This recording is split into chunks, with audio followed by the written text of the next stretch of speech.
기후위기와 그린 뉴딜을 펀하고 쿨하고 섹시하게 소개합니다. 그것이 그린 뉴딜 핫라인이니까. 그린 뉴딜 핫라인.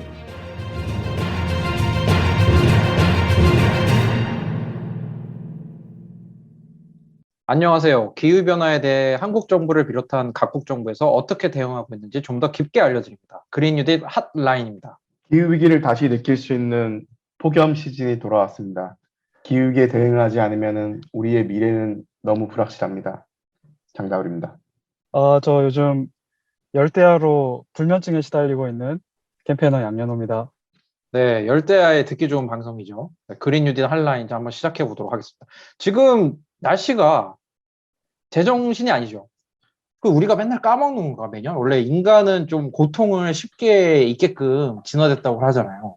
그래서 우리가 사실은 매년 이런 더운 여름을 겪었지만 올해 또 까먹어서 그런 건지 아니면 이게 비경상적인 건지 어떻게 생각하십니까? 저희 그 폭염은 가장 최근에는 2018년도가 역대급 폭염이었죠. 네, 그렇다고 하더라고요. 그때 서울도 거의 제 기억에 39.7도인가 6도인가 그래서 40도 육박했었고 관측 시작한 이후에 가장 큰 폭염이 2018년도에 왔었는데 2019년도에는 조금 덜했었고 작년에는 54일 장마 지속되는 바람에 더위는 작년에도 역대급 폭염 온다고 하다가 이제 역대급 장마가 와버렸죠. 근데 올해 다시 이제 폭염이 오고 있으면서 망각이 있는 것 같아요. 사람들의 기억에. 진짜로 저 걱정되는 게 이제 지금은 이제 열대야가 너무 자연스러워졌잖아요. 그래서 분명 에어컨 보급률이 100%가 아닐 텐데 그렇죠. 이게 집에서도 덥고 밖에서도 더운 거잖아요. 네. 그럼 진짜 정말 좀 사회 취약계층 분들 진짜 힘드실 것 같아요. 맞아요. 그 독거노인분들 돌아가시는 경우도 많고 특히나 또 밭에서 일하시는 아무래도 지금 농촌 인구가 고령화돼 있잖아요. 얼마 전에 뉴스 보니까 밭에서 일하시던 할머니 한 분이 쓰러지셨는데 온몸에 이제 열이 너무 심하게 오르신 거죠. 그리고 임탁쌤이 얘기한 것처럼 이제 에어컨이라든가 선풍기라든가 이런 것들을 좀 더 자유롭게 사용할 수 없는? 그 다음에 지금 코로나 때문에 노인회관에 노인분들이 못 모이는 거예요. 그러니까 지역별로 시골에 주민회관이라든가 아니면 경로당이라든가 있잖아요. 거기에 모여서 원래는 거기서 에어컨을 쐬고 그랬었는데 지금 또 코로나 때문에 그렇게 모일 수가 없으니까 그래서 또 심각한 문제인 것 같더라고요. 연호쌤은 좀 어떠세요? 좀. 저도 생각나는 게 2018년에 정말 더웠던 게 다시금 이번 여름을 겪으면서 떠오르거든요. 그때 저희 와이프가 임신 중이었는데 저희가 웬만하면 에어컨을 틀지 않았었어요. 그 전까지는. 근데 아이를 또 임신을 하고 있고 이러다 보니까는 이게 또 걱정이 많이 되잖아요. 그래서 물론 저희가 뭐 사회 취약계층은 아니었지만 그때는 진짜 어쩔 수 없이 에어컨을 많이 썼던 기억이 나는데 이번도 지금 최근 일주일 사이에도 저도 에어컨 튼 횟수가 상당히 많아서 앞으로 또 한 달 이내에도 계속해서 폭염이 지속된다고 하는데 다울쌤 말씀하신 것처럼 사회 취약계층 분들이 어떻게 이 무더운 여름을 나실지 저도 정말 걱정이 많이 되고 있습니다. 근데 이렇게 폭염을 좀 느끼고 있다 보면은 저는 정말 이제 좀 우울해지는 게 저희가 기후변화에 대한 과학적인 이해를 기반으로 그린피스 활동을 하고 있잖아요. 그러다 보니까 이게 도대체 어떤 의미인지에 대해서 너무 체감이 되는데 전 기후변화에 있어서 가장 무섭게 느껴지는 부분이 불가역성이에요. 되돌릴 수 없다는 거. 그러니까 저희가 아무리 노력을 해도 이제 지금보다 상황을 나아지게 하는 건 불가능하고 지금보다 더 악화되는 거를 막기 위한 옵션이 저희한테 남아있는 거잖아요. 그것도 제대로 지금 못하고 있는 거고. 근데 이제 앞으로 이렇게 폭염이 오고 또 기록적인 폭우가 내리고 장마가 오고 가뭄이 들고 겨울은 또 전체 평균 기온은 올라가겠지만 특정 시즌에는 또 겨울에서도 또 한파가 더 심각해지고 이런 부분들이 앞으로 우리 인생에서 다시 이 상황보다 나아질 일은 없다는 것? 그게 과학적인 팩트인데 그거를 저조차도 수십 년 동안 이 얘기를 듣고 과학적으로 이해하고 있으면서도 마음 한구석에서는 약간 인정하기 싫은 이런 부분이 있는 것 같아요. 너무나 거대한 우울증으로 번질까 봐. 너무 좀 그런 것 같아요. 코로나에 폭염까지 오니까 진짜 좀 아닌 것 같다는 생각이 많이 들어요. 아, 호시절이 끝났구나. 그리고 아까 다우쌤이 말씀하신 것처럼 기후 변화에는 라식 수술이 없잖아요. 안 돌아와 이게. 그렇죠. 라식 수술이 없어. 없어요. 너무 그래가지고 좋은 비유네요. 너무 좀 그렇고, 그다음에 좀 폭염에 대해서 좀 더 아시고 싶은 저희 청취자분들은 저희 부자 아빠 사랑하는 아빠 전설의 시작 4회 유럽이 떨고 있다. 세계 2차 대전 이후 유럽서 1,000만 명 단위 사망자 나온 물론 이것 정답 폭염인데 한번 들어보시면 얼마나 심각하신지 아실 수 있을 것 같고요. 또 저희 청취자분들은 또 이때 또 환경 생각하시니까 막 에어컨 틀면 안 되는 거 아니야?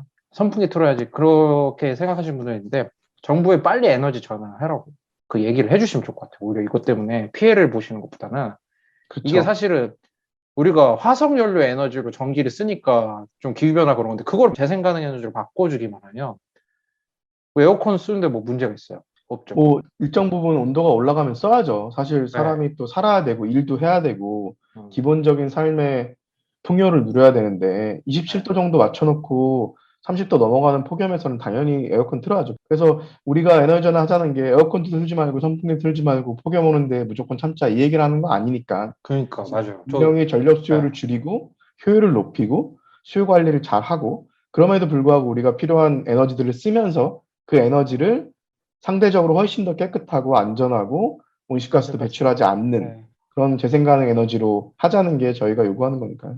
그렇죠. 그러니까 개인이 희생하는 걸로 끝나는 게 아니라 정책 변화를 요구하라. 그게 그쵸. 이제 더 빠른 방법이니까. 그래서 또 이제 저희 이제 청취자분들도 이제 건강 조심하셨으면 좋겠고, 아까 방금 저희 PD님도 말씀하셨는데, 저희 바로 옆 동네인데 거기는 비가 오고 여기는 안 오고 있거든요. 지금 날씨가 이상하고 막 다른 나라에서도 정말 많은 피해가 발생하고 있는데, 그거 조금 전하는 말씀 들은 다음에 조금 짚어보고, 뭐 어떻게 하면 되는지 좀 해결책 한번 얘기해 볼 수 있도록 하겠습니다. 안녕하세요. 오늘만 쇼호스트 똑이에요. 오늘 소개할 제품은 바로 크릴 오일입니다. 요즘 사람에겐 필요 없는 크릴 오일 찾으시는 분들 많으시죠? 남극의 펭귄과 고래의 주식인 크릴, 먹지 말고 양보하세요. 크릴 보호와 함께 전 세계 바다의 30%를 보존하기 위해 지금 바로 인터넷 검색창에 그린피스 해양 보호를 검색해 보세요. 네, 저희 앞에 좀 초반부에 지금 전 세계적으로 이상기후가 닥쳐왔다라고 말씀드렸는데, 이 나라 빼놓고 얘기할 수 없을 것 같아요. 캐나다. 그런데 캐나다 하면 좀 어떤 이미지가 좀 떠오르시나요? 캐나다가 일단 굉장히 넓죠. 저는 미국이나 중국보다 작을 줄 알았는데 찾아보니까는 러시아 다음으로 전 세계 두 번째로 큰 나라더라고요. 중국보다 큰, 물론 미국하고는 거의 뭐 대동소이한데 어마어마하게 넓은 땅덩어리 나라죠. 저는 예전에 캐나다에 1년 조금 안 되게 있었던 적이 있었는데 그때 정말 겨울에 많이 추웠어요. 그리고 그때 또 특히 추운 겨울이었고 캐나다에 이제 스노우보드 그때 우리나라에도 열풍이어서 저도 캐나다 가서 보드를 좀 배우고 보드를 열심히 탔었는데 정말 슬로프 한번 내려오면은 온몸이 다 얼어버려갖고 30분 동안 난로 앞에서 몸을 녹이고 다시 가서 한번 타고 내려오고 다시 30분 녹이고 뭐 그랬던 적이 있었던 것 같아요. 네, 그만큼 춥다라는 캐나다가 엄청 추웠어요. 예. 엄청 춥고, 근데 저도 독일에서 캐나다 부부 친구를 만나는데 얘기하는 게 뭐 이 동네 좋긴 한데 뭐 마이너스 30 몇 도까지 내려갈 때도 있지 뭐 이런 식으로 얘기를 하더라고요. 엄청 추운 지역이고 한데 지금 뭐 무슨 일이 터졌습니까? 뭐 여러 가지 뉴스들도 접하셨겠지만 매우 심각한 상황이에요. 지금 캐나다 서부에 뭐 한국인들도 많이 살죠. 이제 밴쿠버라는 도시가 있는 주가 브리티시 컬럼비아라는 지역이거든요. 주 이름이. 여기가 뷰티풀 브리티시 콜롬비아라고 불릴 정도로 자연이 아름다운 지역인데 이 지역의 여름 평균 기온이 원래는 한 20도 중반으로 진짜 쾌적하고 에어컨도 많이 쓰지 않는 지역이어서 여기에 히피들도 많이 살고 은퇴해서 많이 사는 곳이기도 하거든요. 근데 이 브리티시 콜롬비아 지역에 전례 없는 폭염이 덮치면서 우리나라에서 쓰는 섭씨 기준으로 했을 때 거의 50도 가까이 정도로 온도가 올라간 거예요. 그래서 인명피해가 이제 속출하고 있는 거죠.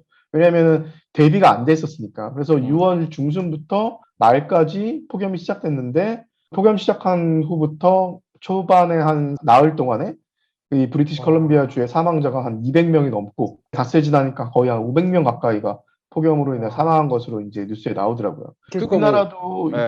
2018년도에 최악의 폭염 왔을 때 네. 그 당시에 우리나라 온열 질환자, 그러니까 뜨거운 온도로 인해서 질환이 발생한 사람들이 약 4만 명 정도가 넘었고, 그때 2018년 기준으로 폭염으로 온열 질환으로 사망한 사람이 우리나라에서도 한 145명 정도 됐거든요. 근데 지금 캐나다는 한 5일 사이에 500명이 폭염으로 사망한 거니까 정말 심각한 거죠. 그러니까 이런 데에서는 완전히 뭐 에어컨 있는 집을 찾는 사람이 바보 같은 사람이었을 거 아니에요, 옛날에. 최근에 뭐 TV에서 이렇게 외국인들 나와서 네. 자기 나라들 이렇게 소개하는 프로 봤을 때 이런 북반구에 있는 미주 지역이나 유럽 지역은 대부분 에어컨을 가지고 있지 않더라고요. 들어보면. 그래서 지금 뭐 요양원처럼 기후위기에 취약한 분들이 계신 곳이 많은 곳에서도 폭염에 대응할 시설이 없어가지고 캐나다가 되게 지금 힘든 상황이라고 해요. 게다가 또 아까 다울쌤이 말씀해 주신 것처럼 코로나 때문에 또 붙어 있을 수도 없을 거고, 뭐 에어컨 있다고 해도.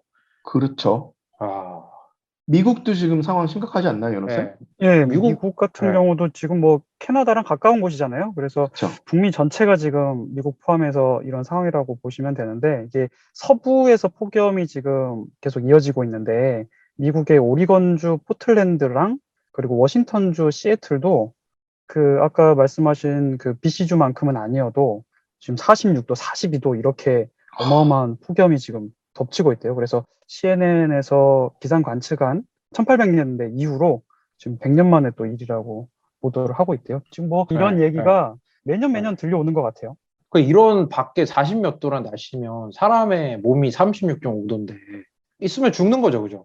계속 거기에 노출돼 있으면은 네. 정말 살 수 없죠. 근데 이제 아까 연호쌤이 얘기한 것처럼 이제 막 뭐 네. 100년 만에 무슨 뭐 10년 만에 이런 이야기가 너무 반복되다 보니까 네. 진짜로 이상기후가 아니라 이제 그런 것들이 일상이 돼버린 거죠. 아니 10년 만에 100년 만에 한 번 올까 말까 한 일들이 매년 벌어지면은 사실 이거는 이제 통계가 잘못된 거죠. 그만큼 정말 우리 이 기후 조절 시스템, 지구의 기후 조절 시스템 전체 시스템이 변하고 있다는 거를 이제는 누구나 다 체감하고 있는 것 같아요.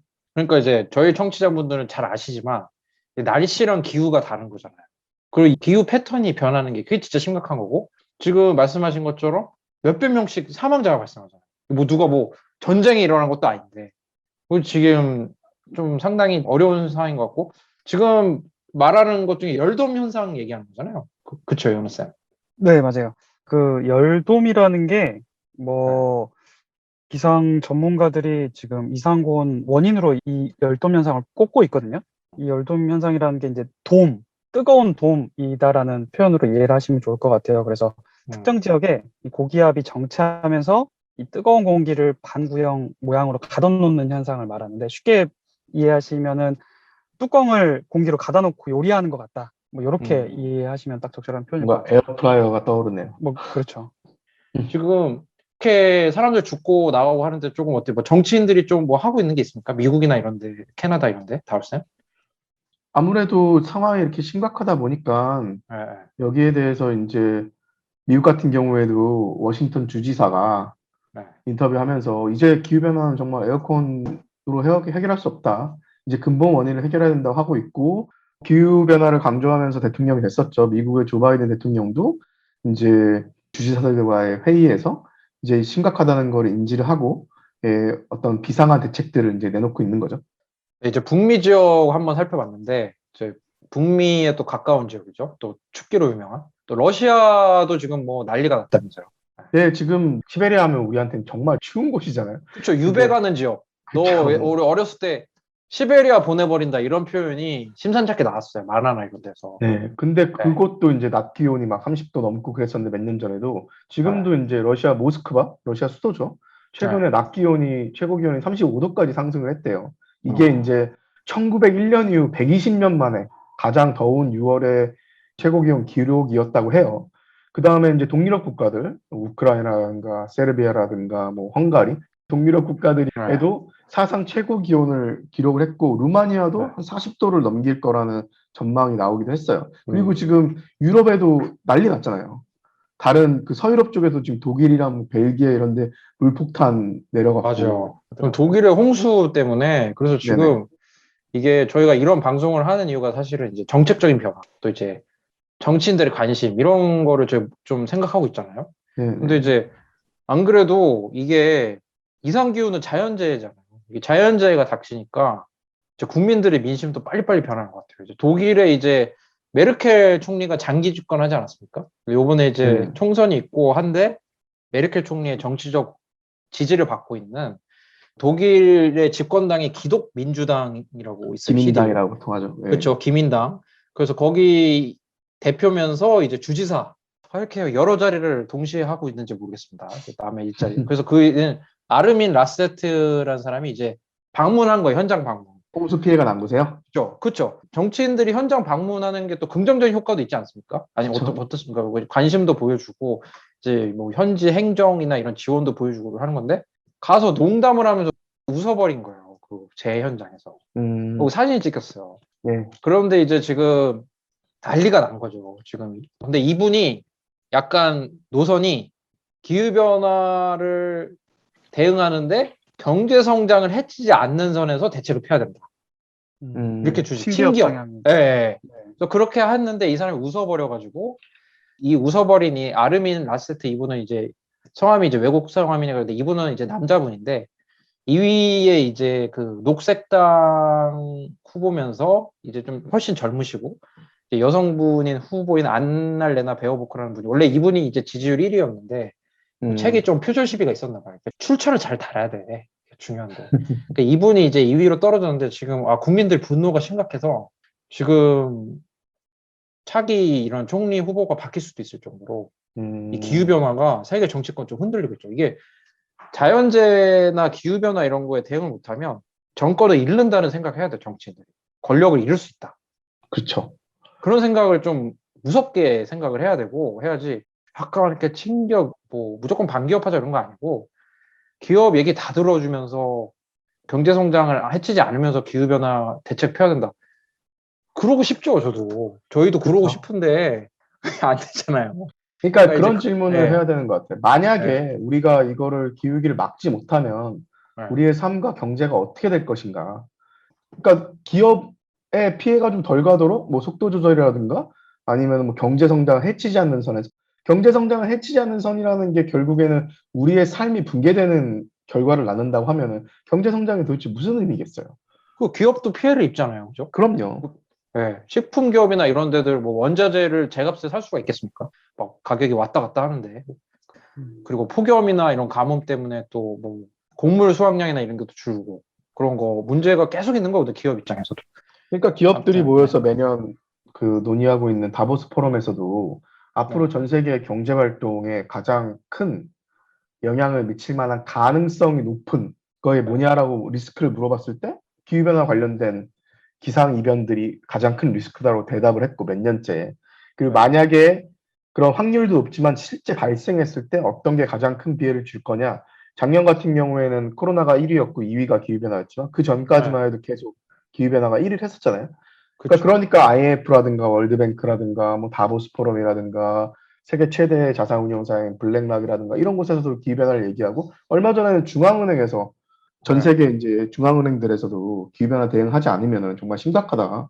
미국의 연방준비위원회에서도 기후변화 얘기가 나오고. 그러니까 이게 뭐 단순한 환경 문제가 아니라 정말 경제의 근간을 흔들 수 있는 심각한 리스크로 이제 인식이 되고 있는 거죠. 그래서 저희 방송에서는 저랑 다울쌤 때문에 말씀이 별로 없으시지만 그 연호쌤께서 또 우리나라 10대 기업을 꾸짖고 그러셨잖아요. 근데 거기에 보면 막 그냥 댓글이 뭐 반기업 뭐 이런 식으로 해서 너 이해가 안 돼서 한번 연호쌤 한번 얘기해 주세요. 뭐 어떻게 하셨는지.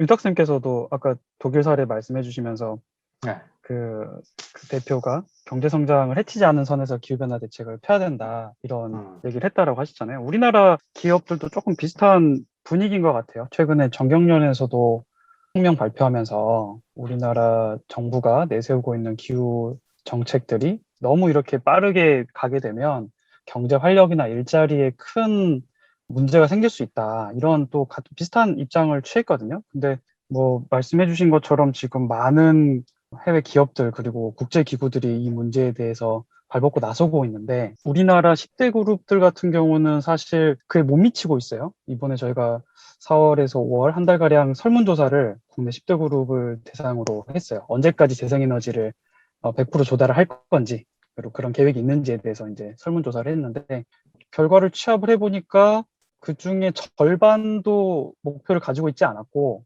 목표를 가지고 있다라고 한 곳들의 평균 목표 연도도 2048년이었거든요. 재생에너지 아, 100% 전환하겠다는 이미- 계획이. 이미 게임 끝났을 때. 네, 예. 그렇죠.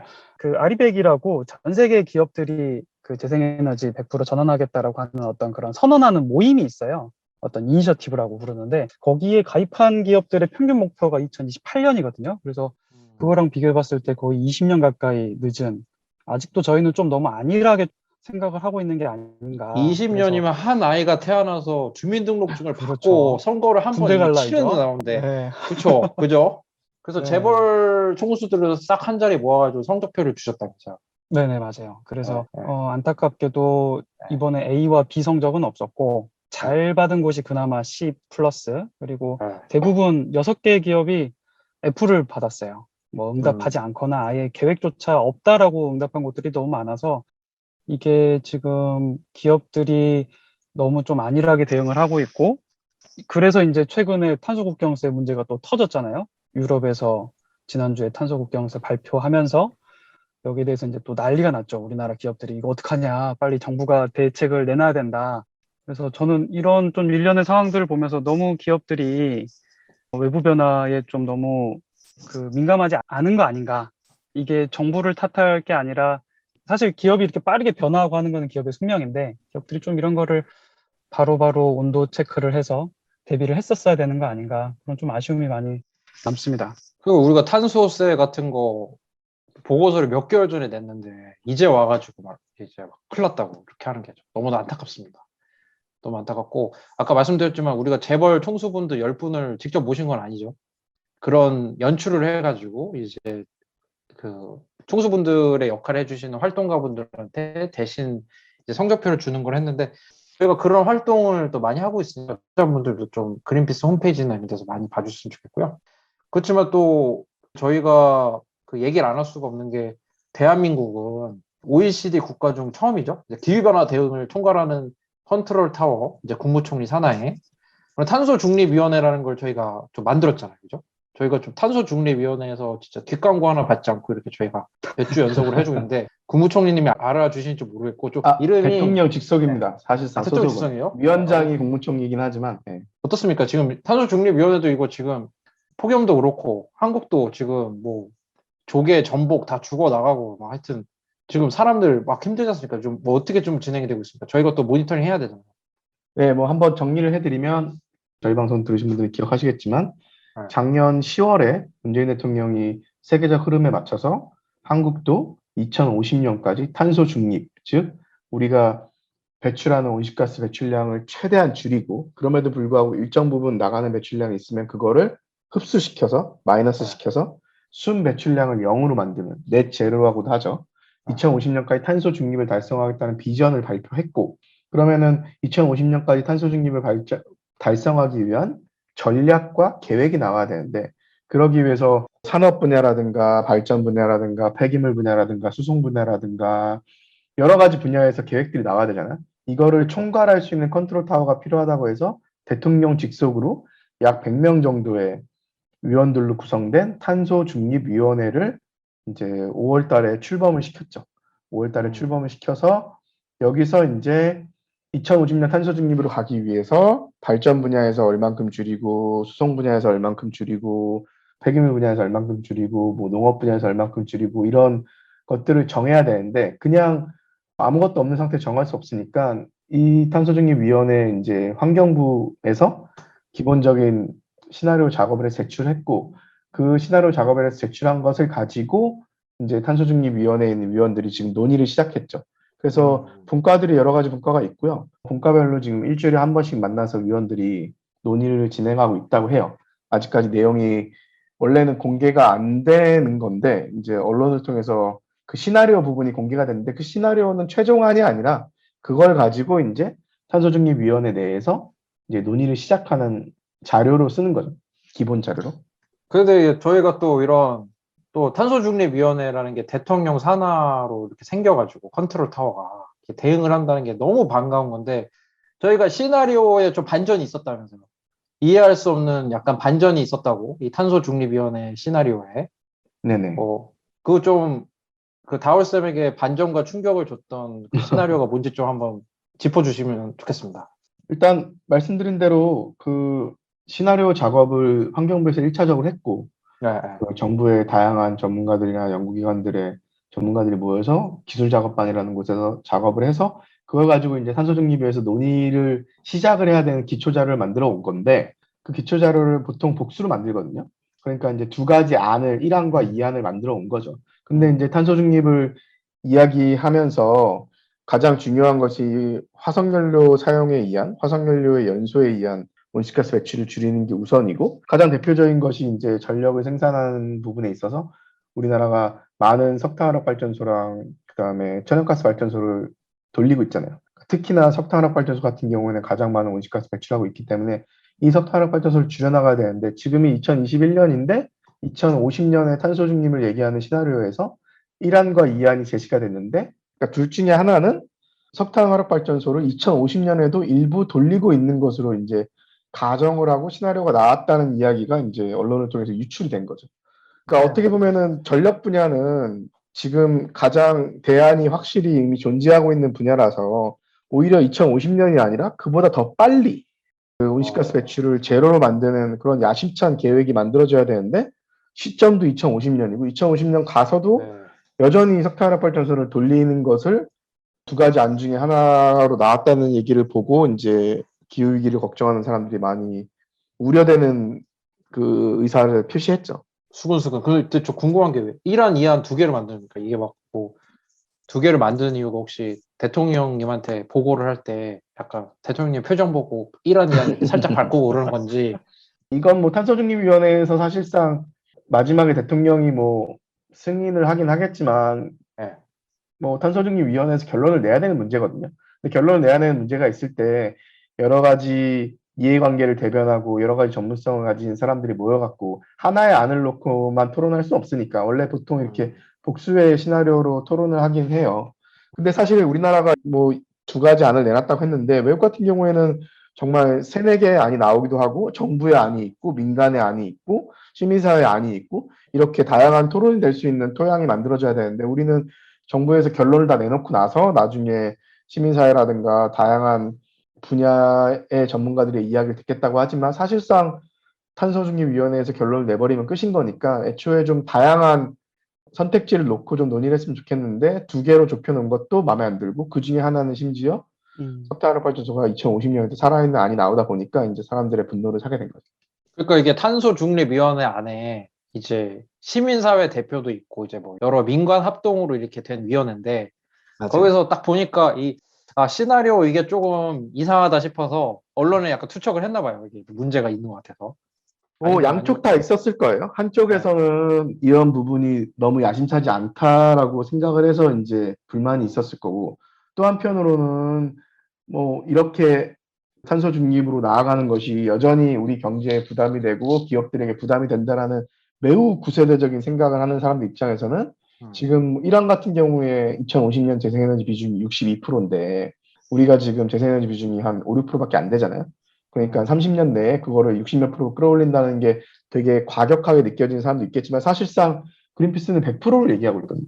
62%도 되게 낮은 비중인 건데 그게 되게 과격하다고 느끼는 사람들 입장에서는 또 탄소중립위원회, 탄중위를 흔들기 위해서 이런 내용들을 외부로 유출하기도 했을 거고. 근데 저 개인적으로는 이런 시나리오나 논의 내용들이 사회적으로 완전히 오픈이 돼서 논의가 돼야지, 정부 안에 들어가 있는 위원회에 있는 100명 사람들만 대회비로 관리하면서 이 내용을 논의한다는 것 자체가 저는 민주주의 원칙에 맞지 않지 않나. 갈등이 생긴다 하더라도 오히려 더 오픈해서 그 시나리오에 들어간 가정이 어떻게 되고 계산 방법이 어떻게 되고 왜 이 정도밖에 못 늘린다고 봤는지, 왜 이 정도밖에 못 줄인다고 봤는지에 대해서 사회적으로 오픈시켜서 거기에 대해서 다른 의견을 가지고 있는 시민사회라든가 학계라든가 이런 사람들의 아주 종합적인 의견을 수렴할 수 있는 통로도 만들어야 된다고 봐요. 그래서 이거를 이렇게 비공개로 가져가는 것 자체도 저는 개인적으로 문제라고 봅니다. 그러니까 비공개인데다가 지금 이거 사실은 또 지난주에 이제 재벌 총수들한테 이 성적표 주시느라 연호쌤이 바쁘셨지만, 또 연호쌤이 또 석탄 발전소 약간 좀 전문이시잖아요. 2050년에 석탄 발전소를 가동한다. 이거 어떤 의미입니까?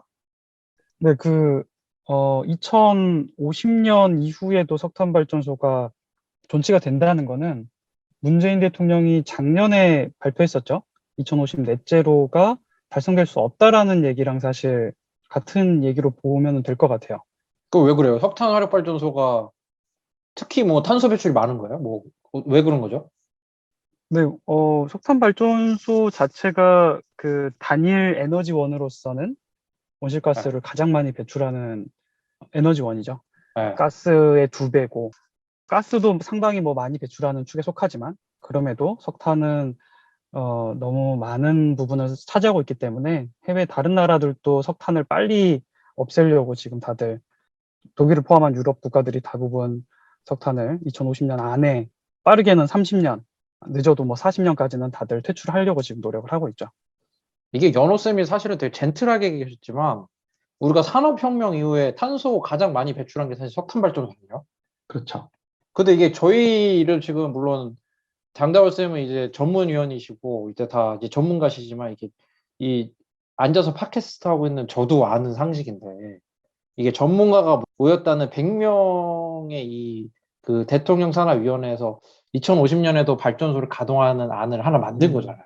그 이게 상식적으로 이해가 안 되는 부분인데 요거를 상식적으로 이해가 되는 것처럼 만들려고 무슨 또 기술 얘기를 넣고 그런 것 같아요, 그죠? 그러니까 이제 탄중이 입장에서는 이게 네. 다 이렇게 첫 단추를 잘못 깨서 그런 건데요. 네. 그러니까 문재인 정부 들어와서 더 이상 신규 석탄 화력 발전소는 건설하지 않겠다라는 방향을 정하긴 했는데 그 전 정부, 이명박 정부나 박근혜 정부 때 승인을 받아서 건설 중이거나 건설에 들어가려고 하고 있던 석탄 화력 발전소들은 멈추지 않고 다 그냥 뭐 다까지는 아니어도 몇 개는 LNG로 전환하거나 폐지시키기도 했지만 신규 석탄 화력 발전소 건설을 여전히 지속을 했거든요. 그러니까 새롭게 완전히 시작한 건 없어도 그게 지금 7기가 돼요. 이게 용량으로 따지면 7.3 기가와트 정도 되는데 이 7기의 신규 석탄 화력 발전이 이제 지금 2021년이니까 조만간 한두 개씩 이제 가동에 들어가기 시작하면 30년 정도는 돌려야 된다고 이제 생각을 하니까 그러니까 2050년까지도 이 7개가 결국 남아있게 되는 거예요.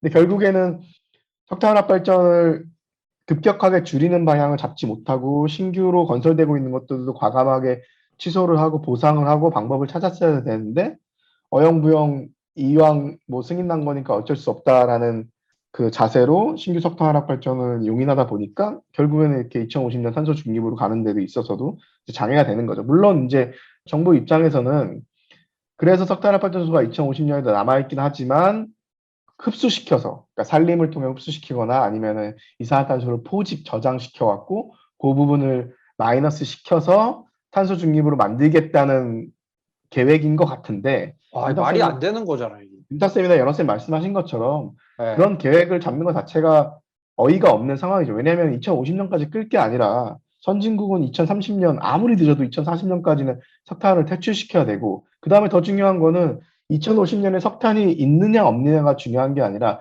그때까지 2050년까지 석탄을 돌리면서 배출하는 양이 문제인 거거든요. 아까 얘기한 것처럼 석탄이 우리나라 온실가스 배출에 있어서 차지하는 비중이 상당히 큰데 발전 분야로 봤을 때 발전 분야의 전체 온실가스 중에서 한 76% 정도가 석탄에서 나오거든요.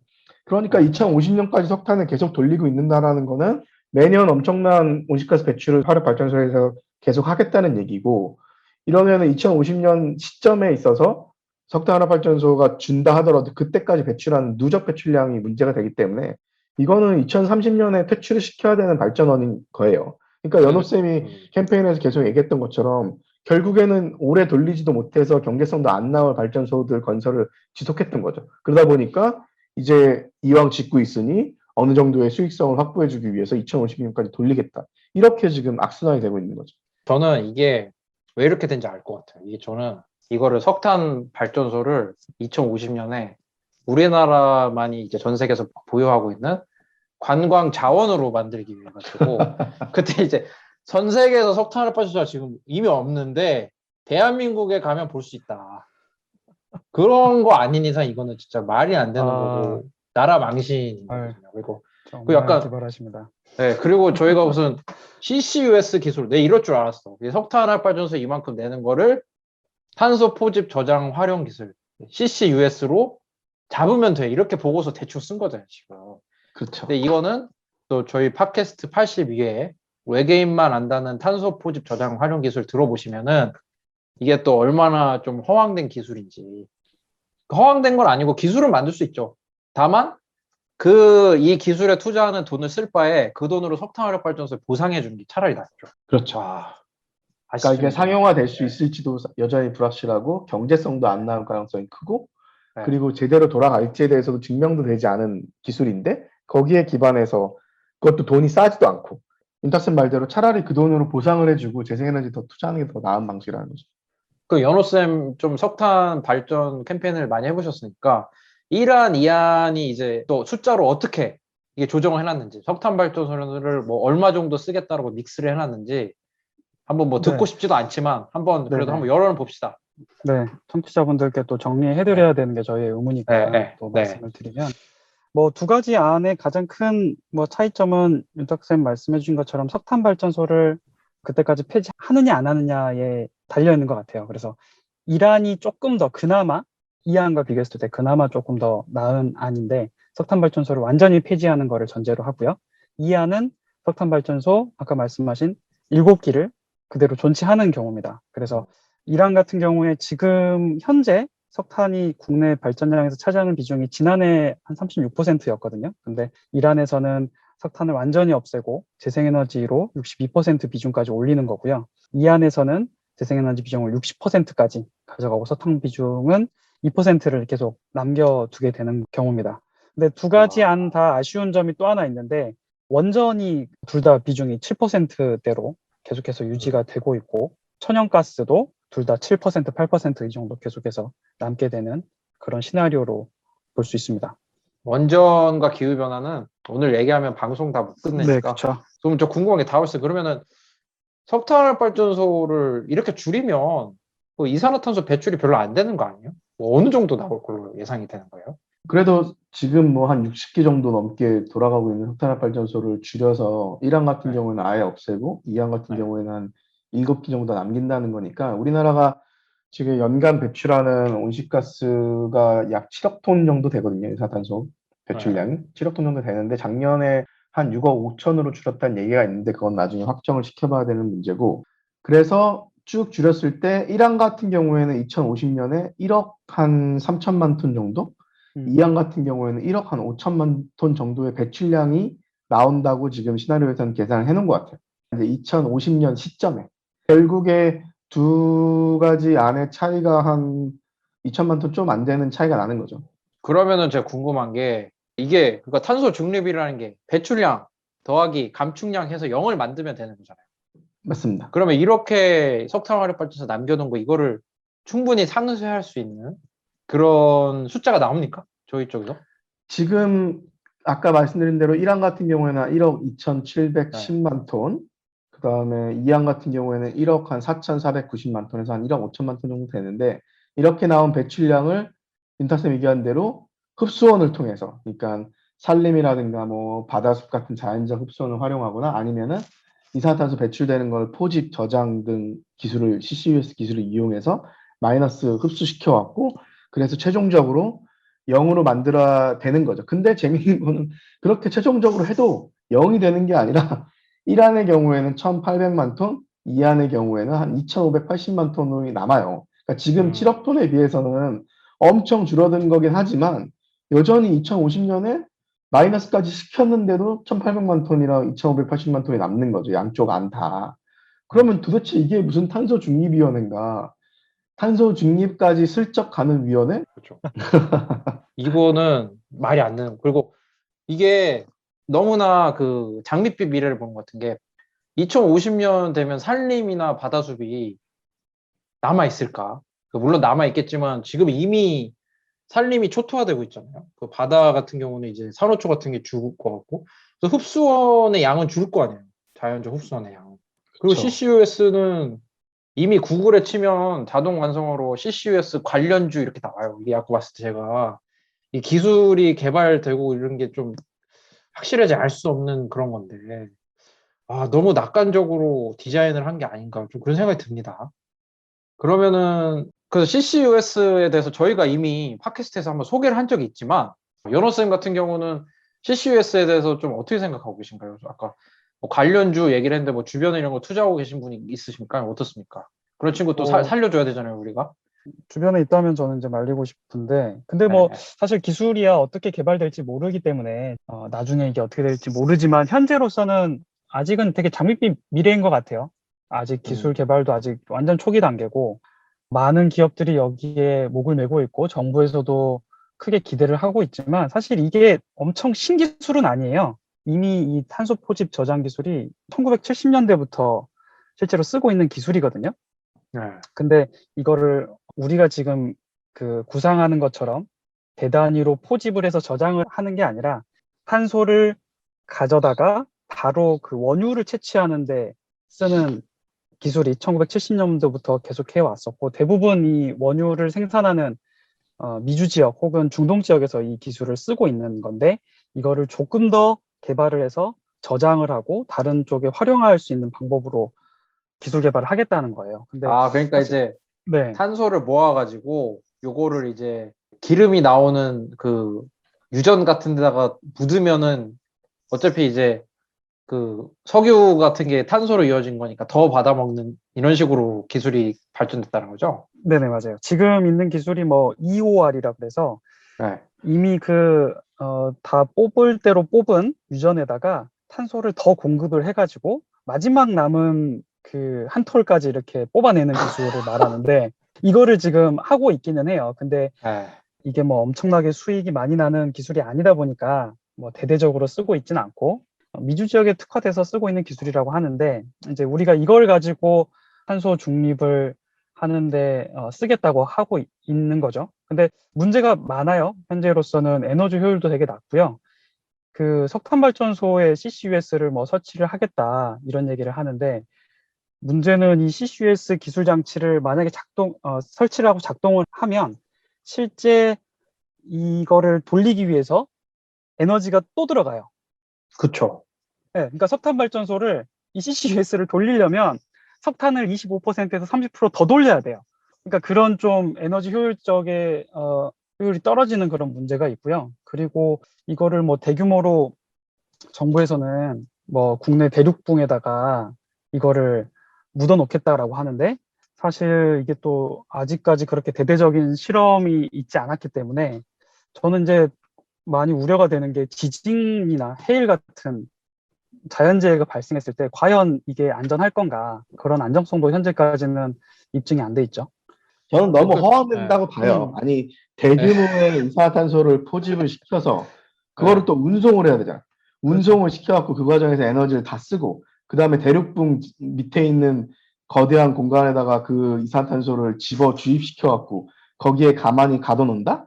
이거는 변수도 너무 많고 상용화 될 수 있을지도 불확실하고 상용화된다 하더라도 돈이 너무 많이 들어갈 거고 그렇게 해서 가둬놓는다 하더라도 언제 다시 또 대기 중으로 빠져나올지 아무도 맞아요. 장담할 수 없는 부분이어서 저는 매우 허황된 얘기라고 생각해요. 근데 이거로 지금 관련주 이런 거 검색까지 있는 거면 요걸로 약간 영업을 하시는 분들이 계신 것 같아요. 그러니까 그렇죠. 약간 솔직히 말하면 제가 딱 봐도 그 CCUS에서 투자할 돈으로 재생 가능 에너지 투자하라고 하고 그 고급 배터리 있지 않습니까? 그 재생 가능 에너지에서 나오는 에너지를 저장해서 수급을 이렇게 조절할 수 있는 ESS 같은 거 그거를 투자하는 게 훨씬 더 비용 대비 맞아요. 효과인 것 같긴 하는데 좀 CCUS 그래서 요번에 탄소중립위원회가 그 지금 첫 단추를 잘못 끼웠다고 이렇게 표현을 해주셨는데 지금 이런 거에 대해서 약간 이 시나리오가 언론에 발표됐으니까 그 언론에 발표된 시나리오를 보고 약간 비판적인 또 여론이 분명히 있었을 거라고 생각이 들거든요. 거기서 탄소중립위원회가 좀 어떻게 대응했습니까? 탄소중립위원회가 뭐 이거를 내부 논의를 거친 다음에 네. 뭐 산업계나 시민단체 그리고 국민들을 대상으로 의견을 수렴하겠다 뭐 이런 계획이 있다라고 하는데 사실 뭐 의견을 듣는다고 하고 그러면서 그런 명목으로 정당성을 부여하려고 하는 게 아닌지 조금 걱정되는 부분들도 있어요. 알겠습니다. 지금 저희가 좀 탄소중립위원회 좀 들여다보고 그 시나리오를 좀 살펴봤는데요. 그 어쨌든 탄소중립위원회가 이렇게 하는 게 우리가 기후변화에 대응하기 위한 거잖아요. 그런데 좀 시나리오도 석탄 발전소를 2050년에도 돌린다 뭐 이런 게 있어서 너무 충격적인데 대한민국이 이렇게 OECD에서 탄소중립위원회를 빨리 설치해서 또 준비하는 입장에서 또 미국에서는 또 정책을 또 발표를 했다면서요. 미국은 뭐 어떻습니까? 좀 미국에는 이렇게 석탄 발전소를 유지한다, CCUS로 다시 흡수하면 된다 이런 거였나요? 좀 어떻습니까? 미국은 바이든 대통령이 취임하면서부터 기후변화에 대한 적극적인 대응을 하고 그린 뉴딜 정책을 피고 있는데요. 결국 실제 정책의 효과는 말로써 결정되는 게 아니라 얼만큼 예산을 투입해서 어느 정도의 효과를 내느냐 이거로 결정이 된다고 보는데 바이든 정부 같은 경우에는 기존에 나왔던 그 안에다가 플러스해서 최근에 이제 업그레이드 정책을 발표를 했거든요. 그래서 예전에 뭐 대통령 후보로 나왔던 버니 샌더스 같은 경우도 이번에 일어난 업그레이드 정책이 이제 1930년대 이후에 가장 중요한 입법안이라고 얘기를 하고 있고 여기 보면은 이제 인프라에 대한 거대한 투자를 통해서 이제 변화를 만들려고 하는 거죠. 그래서 그 관련된 내용들을 조금만 소개를 해드리면 모든 미국 가정에 고속 인터넷을 제공한다든가 아니면 대중교통 옵션에 더 대규모로 투자를 한다든가 한국에서는 기본 옵션인데, 그죠? 서울 같은 데서. 근데. 그러니까 여러 가지 인프라에 투자하는 계획들이 많이 나왔고요. 네. 그리고 이제 미국에서는 그 그린 뉴딜 같은 경우에 이제 사회적인 불평등 이슈랑도 연관이 지어서 기후 변화에서도 취약한 계층들이 이제 아무래도 유색인종 계층들이다 보니까 이 유색인종 커뮤니티를 기후 위기로부터 더 보호하기 위한 정책들도 많이 이제 포함이 됐더라고요. 그래서 결국에는 아주 대규모의 예산을 투자를 해서 인프라를 구축하고 그래서 전반적인 시스템을 대규모로 전환시키는 이런 정책들을 이제 추가적으로 계속 발표를 하고 있는 거죠. 그리고 이제 기후 위기라는 게 저희가 항상 얘기하지만 이게 모두한테 공평하게 오지 않잖아요. 미국에서는 좀 그런 거를 신경을 많이 쓰는 것 같아요. 안 그래도 사회 불평등 이슈라든지 인종차별 이슈라든지 이런 게 있으니까요, 그죠? 좀 그런 부분은 좀 어떻습니까? 뭐 국내에서도 사실 기후변화가 어떻게 보면은 공평하면서도 또 불공평한 문제거든요. 지구상에 살고 있는 사람은 누구도 피할 수 없는 위기이면서도 동시에 그런 기후가 악화됐을 때, 이제 기상이변이 많아졌을 때, 그로 인한 피해를 견딜 수 있는 능력은 이제 소득 계층에 따라서 지역에 따라서 다르잖아요. 그러니까 당연히 불공평하게 이제 피해를 받는 거죠. 그래서 우리나라도 소득 계층에 따라서 지역에 따라서 기후변화로 인해서 여러 가지 위기들이 발생했을 때 저소득 계층이나 지역에서 기후에 좀 취약한 곳에 살고 있는 사람들 그리고 이미 삶이 어려워서 풍요로운 삶을 살고 있지 않은 계층에 있어서 더 많은 피해를 받을 수밖에 없는 거죠. 그러면 이제 미국 같은 경우는 이제 그쪽으로 이제 가는 거고, 요번에 폭우로 인해서 그 많은 피해를 입은 독일이나 또 유럽 같은 경우는 좀 어떻습니까? 요즘 뭐 그런 데는 어떻게 탄소를 줄일 좀 계획을, 거기도 독일 같은 경우 좀 많이 궁금해요. 독일의 기술이 워낙 유명하니까 또 뭐 외계인 고문설이 많이 나오는 나라잖아요. 그럼 거기는 왠지 조금 이산화탄소 포집 기술 같은 게 좀 기가 막히게 나올 것 같은 생각도 들기도 하고 하는데 뭐 어떻습니까? 독일 같은 경우는? 독일 같은 경우는 지금 석탄 발전 비중이 24% 되는데 아까도 앞서 말씀드린 것처럼 2038년까지 석탄 발전을 다 퇴출하기로 했거든요. 그리고 2045년이 되면은 재생에너지 발전량을 91%로 늘리겠다. 91%. 그러니까 네, 계획을 세우고 있고요. 그 이제 독일 친구는 석탄 화력 발전소를 구경하려면 이제 2039년부터는 이제 대한민국에 와서 봐야 되는 그런 거죠. 네. 광산이라든가 석탄화력 발전 산업이 되게 컸거든요. 그쵸. 그러다 보니까 어떻게 보면 영국이나 프랑스보다 2030년에 석탄화력 발전을 끝내는 곳들보다 2038년으로 해서 좀 늦은 걸로 볼 수도 있지만 그거는 독일의 특수성이 있는 거고 동시에 그만큼 거대했던 산업을 퇴출을 시키면서 거기에 대한 보상도 확실하게 해주는 석탄위원회를 만들어서 그 석탄화력 발전소라든가 광산이 위치해 있던 지역들에 보상을 해주고 거기에 일하고 있는 노동자들도 정의로운 전환 메커니즘을 통해서 재교육, 재훈련 받아서 다른 직업을 가질 수 있게 지원해주고. 그러니까 사실 이런 전환에는 비용이 들 수밖에 없고 그거를 독일 정부는 사회적 합의를 통해서 부담을 하겠다고 한 거죠. 독일도 근데 포집 기술로 좀 뭐 줄인다 뭐 이런 얘기 한다면서. 뭐 일부 들어있긴 해요. 그러니까 CCUS를 선진국들의 경우에 아예 배제하고 하진 않는데 그 비중이 훨씬 작겠죠. 그리고 독일은 이미 재생에너지 100% 모델로 가는 것도 고려를 하고 있기 때문에 아마 시간이 지나면서 재생에너지 100%의 시나리오로 가지 않을까 싶어요.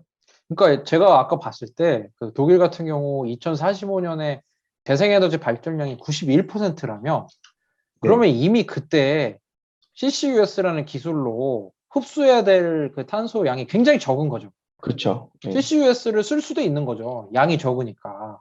그래서 네, 참 맞습니다. 그런 부분이 좀 차이가 있는 것 같습니다. 그래서 저희가 또 탄소중립위원회가 좀 생긴 거에 대해서 굉장히 좀 환영하는 바지만 오늘 시나리오가 조금 그래가지고 1안, 2안이 좀 그래서 오늘 좀 한번 얘기를 한번 나눠봤는데요. 그럼 저희 전하는 말씀 듣고 그 마무리할 수 있도록 하겠습니다.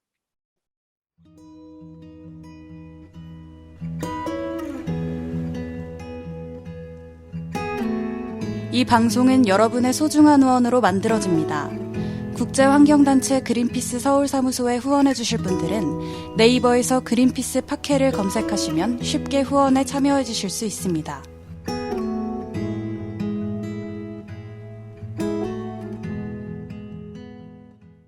자, 오늘 날씨도 덥고 비도 왔다가 안 내려왔다가 이런 이상기후 속에서 힘드신 상황에서 지금 녹음을 하시는데 좀 오늘 녹음 어떠셨습니까, 두 분? 네, 저는 오늘 초반에 캐나다나 미국의 많은 그 피해에 대해서 저희가 한번 살펴봤잖아요.